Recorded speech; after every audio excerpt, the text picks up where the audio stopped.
오늘 무슨 말씀을 전할까 그렇게 하는데 하나님께서 이 말씀을 주셨어요. 사도행전 4장에 보면 이 기대하는 거죠. 기대하라. 여러분, 우리가 신앙생활을 말할 때 세 가지를 얘기합니다. 믿음, 소망, 사랑, 이렇게 얘기합니다. 이걸 좀 더 구체화시키면 믿음, 소망, 사랑을 가지고 살아야 되는데, 믿음의 역사, 소망의 인내, 사랑의 수고, 이렇게 확장시키는 거죠. 그러니까 우리가 믿음, 소망, 사랑을 가지고 사는데 믿음의 역사가 있어야 되고, 소망 중에 인내해야 되고, 사랑의 수고를 나타내야 되는 것입니다. 그런데 이 믿음, 소망, 사랑, 이 삶에 공통적으로 연결된 중요한 삶의 자세가 있는데, 그건 뭐냐 그러면 하나님을 갈망하는 거죠. 하나님을 기대하고 하나님을 갈망하는 것입니다. 그런데 오늘 이게 많이 무너졌어요. 여러분들이 오늘 예배로 나왔는데 이 예배 가운데 뭔가 하나님의 역사가 내게 일어날 것이다, 이런 믿음이 있나요? 근데 우리는 많이 예배를 드리는데, 말씀을 듣는데, 기도를 듣는데 이미 이런 기대감이 없이 의무감으로 형식적으로 드리는 예배가 너무 많아요. 그러니까 여러분, 기대감이 없는데, 갈망함이 없는데, 사랑함이 없는데 역사가 일어나기는 쉽지가 않아요. 그래서 여러분, 우리는 이 하나님을 기대하는 그 마음, 하나님을 갈망하는 그 마음, 그게 있어야 될 줄로 믿습니다. 오늘 진급도 예배가 있는데 이 진급하면 하나님을 그 기대하는 마음이 있어야 돼요. 내가 한 학년 올라갔을 때 그 기대하는 마음이 있어야 돼요. 하나님께서 나를 어떻게 이끄실까? 하나님께서 어떻게 나를 세우실까? 하나님께서 어떻게 나를 더 성장시키고 성숙시키실까? 이런 기대감이 있어야 되는 거죠. 그 진급 예배 그냥 드리면 그게 되는 거죠. 여러분, 예배를 드릴 때마다, 기도할 때마다, 말씀을 읽을 때마다 그런 기대감이 있어야 되는 거죠. 여러분은 그런 것 어떨지 모르겠지만은 저는 여러분이 찬송할 때 저기서 기도하면서 그런 기도를 드려, 하나님, 오늘도 이 말씀 가운데 생명을 불어넣어 주시옵소서. 이 말씀을 듣는 누군가가 회복되게 하시고 깨달아지게 하시고 하나님의 영광을 경험하게 하여 주시옵소서. 이 말씀의 감동이 우리 성도님들에게 이루어지게 해 주십시오. 이런 간절한 소망과 기대를 가지고 제가 기도합니다. 여러분들이 예배를 드릴 때 이 기대감이 있어야 될 줄로 믿습니다. 여러분이 예배 그냥 의무감으로 예배 시간이 돼서 오면 그냥 끝나고 나면 아무런 변화가 없어요. 아무런 역사도 안 일어나요. 그런데 내가 오늘 여러분들이 기대감을 가지고 오늘 무슨 말씀을 주실까? 오늘 어떤 일이 일어나게 될까? 오늘 예배를 통해서 하나님께서 나를 어떻게 인도하실까? 이런 기대감이 있는 사람은 달라지게 되는 거죠. 여러분, 예배를 드릴 때마다, 기도할 때마다, 성경을 펼 때마다 이 기대감이 있게 되기를 축복합니다. 그럴 때 믿음의 역사가 일어나게 되지요. 소망 중에 인내하게 되는 거지요. 사랑의 수고를 할 수 있는 능력을 우리가 말씀을 통해서, 예배를 통해서, 기도를 통해서 공급받게 될 줄로 믿습니다. 기대감이 있어야 돼요. 오늘 이 예배 시간에 어떤 은혜를 풀어주실까? 어떤 능력을 주실까? 어떤 말씀으로 나를 위로해 주실까? 병든 자가 왔을 때 어떻게 하나님 나를 치료하실까? 두려움이 있을 때 어떻게 이 두려움을 주님께서 몰아내 주실까? 남편과의 갈등, 이웃과의 갈등이 있을 때 오늘 예배를 통해서 어떻게 주님 말씀해 주실까? 이런 기대감을 가지고 나올 때 그 말씀 한마디 한마디 순서 찬양 한 곡 한 곡마다 그것은 그냥 듣는 것이 아니라 하나님의 음성을 기대하고 듣기 때문에 그 속에서 하나님의 역사를 경험하게 될 줄로 믿습니다. 기대감이 없으면 안 되는 거죠. 기대하시기를 주님의 이름으로 축복합니다. 네. 오늘 예배를 드릴 때 또 내일부터는 여러분 가정에서 예배를 드리게 돼요. 두려워하지 마시고 기대하시기 바랍니다. 네. 오늘 성경을 읽을 때, 여러분이 성경을 읽을 때 이런 마음이 있어야 돼요. 주님, 오늘 이 말씀을 통해서 내게 주시고자 하는 말씀이 뭡니까? 이 말씀을 통해서 내가 깨닫기를 원하시는 게 뭡니까? 내가 위로해야 받아야 할 말씀이 뭡니까? 내가 변화되어야 될 말씀이 뭡니까? 내게 말씀해 주십시오. 내가 듣겠나이다. 마음을 가지고 성경을 읽을 때 그 성경 말씀이 여러분 가운데 살아 역사해서 하나님 말씀은 살았고 운동력이 있어 좌우에 날선 어떤 검보다 예리하여 혼과 영과 및 관절과 골수를 찔러 쪼갠다고 하는 그 말씀이 여러분 가운데 이루어지게 될 줄로 믿습니다. 근데 말씀을 읽을 때 이런 기대감이 없으니까 형식적으로 읽게 되는 거죠. 저는 요즘에 잠이 잘 이렇게 잘 안 와요. 그때마다 이렇게 책을 읽거나 성경을 읽어요. 근데 놀라운 것은 그때마다 하나님께서 말씀을 주셔요. 그때마다 위로를 주시고 그때마다 그렇게 하시더라고. 네. 힘든 시대를 보내고 다 있잖아요. 네. 여러분, 다 우리가 힘든 때를 보내고 있습니다. 그럴 때 성경을 펴면 하나님이 말씀해 주십니다.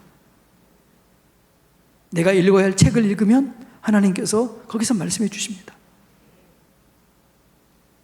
하나님, 이 말씀을 통해서 내게 오늘 주시고자 하는 말씀을 주시옵소서.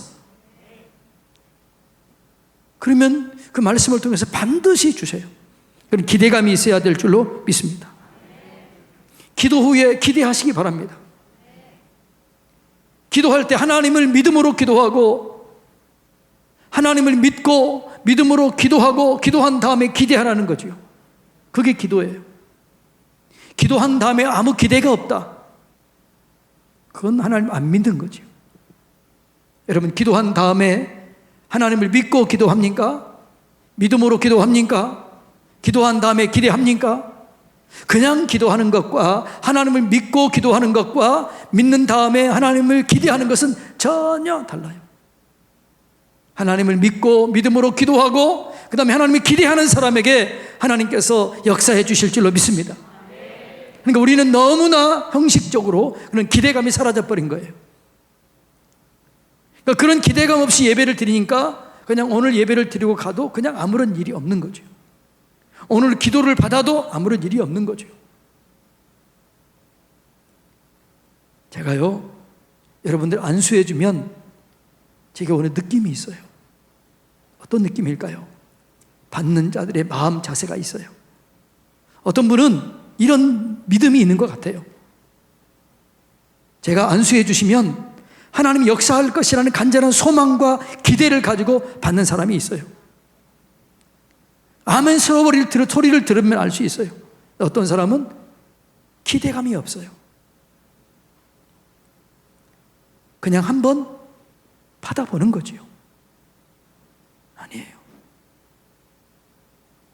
기대감이 있어야 될 줄로 믿습니다. 기도한 다음에 기대하시기를 축복합니다. 그러니까 신앙은 기대하는 겁니다. 기도한 다음에 기대가 있어야죠. 하나님 어떻게 이루어 주실까? 누구를 통해서 이루어 주실까? 이런 기대감이 있을 때 여러분 인생에 즐거움을 느끼는 거지요. 하나님이 어떻게 역사하실까? 이 문제를 어떻게 풀어가실까? 하나님이 누구를 통해서 응답하실까? 하나님이 이 사건을 통해서 어떻게 역사하실까? 어떻게 나를 또 세우실까? 어떻게 나를 한 단계 업 시킬까? 이런 기대감이 있어야 돼요. 이런 기대감을 가지시기를 주님의 이름으로 축복합니다. 여러분, 이제 우리는 참 안타깝지만 오늘을 기점으로 해서, 이 예배를 기점으로 해서 내일부터는 20명 안에 예배를 드려야 되기 때문에 이렇게 대변으로 당분간 예배를 드릴 수 없게 됐어요. 그런데 여러분, 낙심하지 마시기 바랍니다. 제가 이 설교를 준비하면서 이런 생각이 드는 거예요. 가장 좋은 것은 대면에서 드리는 거예요. 그러나 그럴 수 없다면 그 자리에서 하나님을 대면하시기 바랍니다. 여러분, 어떤 목사님이 저한테 그런 얘기 하시더라고요. 하나님께 물어봤다는 거죠. 하나님, 왜 기독교가 이렇게 핍박을 받고 왜 예배를 드리는데 이렇게 방해를 받아야 됩니까? 하나님이 이런 말씀을 줬다는 거죠. 너희가 이렇게 대면으로 예배를 드릴 때, 함께 모여서 예배를 드릴 때 나를 대면한 사람이 얼마나 있었느냐? 나를 대면하고 간 사람이 얼마나 있었느냐? 없었다는 거예요.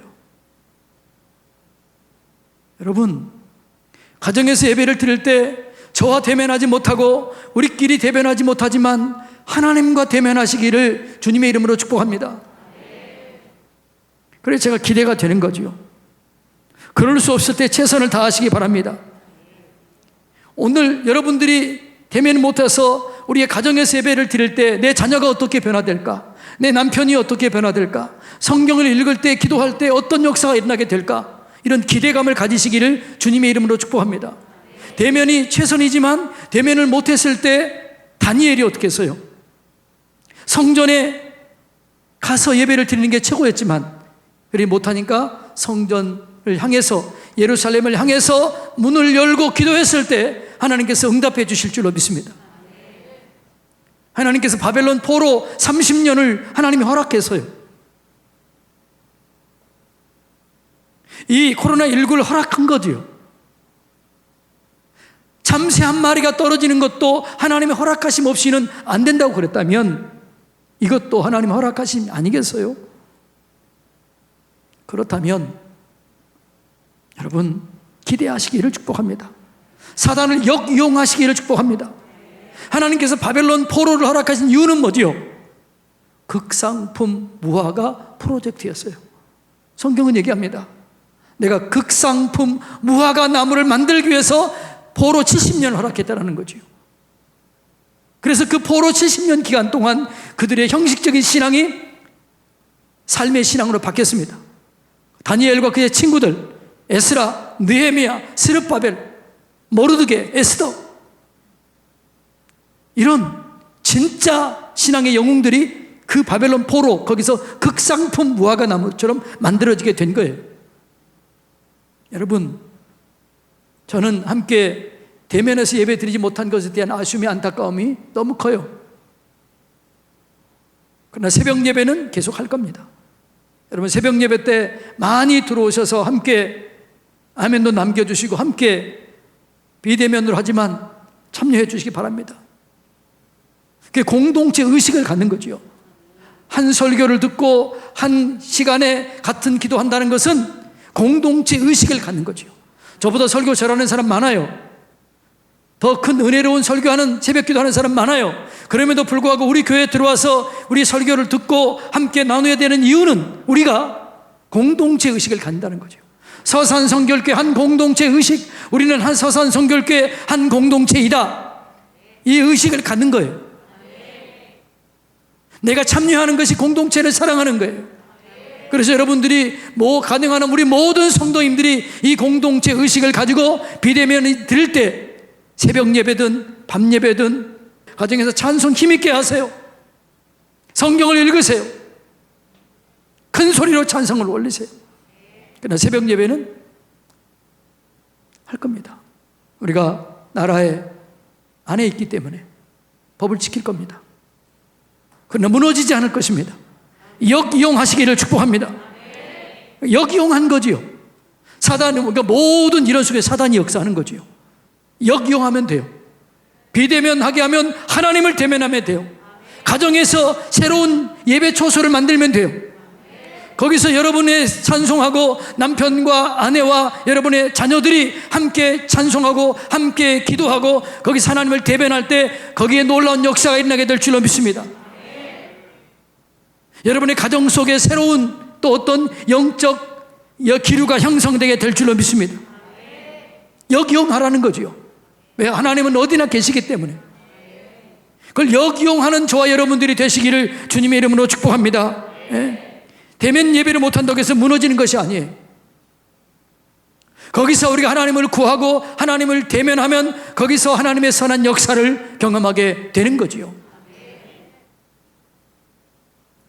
사도행전 1장 8절에 보면 하나님께서 이런 말씀을 주셨습니다. 오직 성령이 임하시면 너희가 권능을 받고 예루살렘과 온 유대와 사마리아와 땅끝까지 이르러 내 증인이 되리라. 그리고 성령을 부어줬어요. 그런데 그들이 땅끝으로 나가지 않은 거예요. 흩어지지 않은 거예요. 여기가 좋사오니 예루살렘에 머물러 있는 거예요. 그래서 핍박이 일어납니다. 그 핍박이 일어났는데 그 핍박이 일어났는데 8장 1절을 보면 1장 8절과 8장 1절은 정반대 얘기예요. 자, 8장 1절 다 같이 읽습니다. 시작. 사울은 그가 죽임당함을 마땅히 여기더라. 그날에 예루살렘에 있는 교회에 큰 박해가 있어 사도 외에는 다 유다와 사마리아와 모든 땅으로 흩어지니라. 박해가 있었어요. 박해 자체는 뭐죠? 사단의 계계예요. 박해는 복이 아니에요. 그런데 이걸 역이용한 거예요. 그 박해를 받고 그 흩어진 사람들이 어떤 일이 일어났느냐? 11장 26절, 19절부터 21절까지 읽습니다. 11장 다 같이 읽습니다. 시작. 그때 스데반의 일로 일어난 환난으로 말미암아 흩어진 자들이 베니게와 구브로와 안디옥까지 이르러 유대인에게만 말씀을 전하는데 그 중에 구브로와 고린의 몇 사람이 안디옥에 이르러 헬라인에게도 말하여 주 예수를 전파하니 주의 손이 그들과 함께 하심에 수많은 사람이 믿고 주께 돌아오더라. 할렐루야. 그러니까 핍박은 사단이 역사하는 거예요. 역이용한 거예요. 역이용해서 거기서 복음을 전거해서 구브로 안디옥에서 복음을 전거하다가 안디옥 교회가 세워지게 되고 안디옥이 세계 선교의 중추적인 역할을 감당하는 교회로 세워진 줄로 믿습니다. 그러니까 늘 우리가 하나님을 사랑하면 방법이 있어요. 하나님을 대면하면 방법이 있게 될 줄로 믿습니다. 예. 여러분, 핍박하면 우리는 어떻게 그냥 참으세요. 그리고 거기서 하나님을 더 사랑하세요. 그럼 거기서 하나님께서 역사해 주실 줄로 믿습니다. 기적을 만들어 주실 줄로 믿습니다. 하나님의 살아계심을 증거해 주실 줄로 믿습니다. 핍박 가운데 흩어졌더니 그들이 거기서 유대인에게 복음을 전하고 헬라인에게 복음을 전했더니 거기서 교회가 세워진 거예요. 예루살렘 교회를 능가한 교회가 세워진 거예요. 여러분, 우리가 대면으로 예배를 드리면 얼마나 좋겠습니까? 마음껏 찬송하니까 얼마나 좋겠어요. 여러분, 찬송하는데 제가 기도하는데 그런 생각이 드는 거예요. 이렇게 열심히 찬송할 수 없겠구나. 이렇게 함께 찬송할 수 없는 날이 또 몇 날 되겠구나. 여러분, 그러나 마음을 다해서 여러분 가정에서 찬송하시기 바랍니다. 가정에서 찬양의 제사를 올리시기를 축복합니다. 가정의 제단을 쌓으시기를 축복합니다. 마귀는 우리를 무너뜨리고 하고 우리를 무너뜨리려 하지만 그러나 우리는 역이용하는 거지요. 나는 무너지지 않으리라. 가정에서 제단을 쌓으리라. 나는 내 자녀들과 함께 기도하리라. 남편과 아내와 함께 기도하고 성경을 읽으리라. 하나님의 역사를 경험하게 되리라. 예. 여러분, 역이용하는 거지요. 저는 24일 그러나 우리는 다 흩어져서 기도할 겁니다. 곳곳에 흩어져서 이건 기도할 겁니다. 교회에서 모이는 게 아니기 때문에. 여러분 가정에서 내일 밤 8시에 기쁘다 구주 오셨네, 만백성 맞으라, 그 찬송을 마음껏 여러분 그 집에서 불러주시기를 축복합니다. 고요한 밤, 거룩한 밤을 불러주시기를 축복합니다. 노엘을 불러주시기를 축복합니다. 그리고 성탄의 축복을 선포하시기 바랍니다. 그리고 매일 밤 8시만 되면 여러분 있는 그 자리에서, 그 집에서 크게 찬송을 부르세요. 이웃집에 들리도록 찬송을 부르세요. 기도를 거기서 드리세요. 하나님 영광을 나타내세요. 저 집이 교회 다니지를 몰랐는데 저 집도 그리스도인이었구나, 저 사람도 교회였구나. 그래서 그 흩어진 사람들이 나중에 그리스도인이라는 칭호를 받습니다. 자, 11장 26절 한번 띄워주실래요? 사도행전 11장 26절 말씀 다 같이 읽습니다. 시작. 만남에 안디옥에 데리고 가서 둘이 교회에 1년간 모여 있어 큰 무리를 가르쳤고, 제자들이 안디옥에서 비로소 그리스도인이라 일컬음을 받게 되었더라. 아멘. 여러분이 교회에 있는 한, 교회 신앙생활을 하는 한, 여러분의 신앙이 교회에서 머물러 있는 한 절대로 우리는 그리스도인이라는 얘기를 못 들어요. 여러분의 가정에 교회가 세워지게 되고 여러분 마을에서 그 영향력을 끼칠 때 사람들이 여러분에게 당신은 그리스도인이구나, 그리스도인이라는 칭호를 그때 비로소 받게 될 줄로 믿습니다. 여러분, 우리가 비대면으로 이 예배를 드릴 때 낙심하지 말고, 절망하지 말고, 불평하지 말고, 원망하지 말고, 아파트에서, 집에서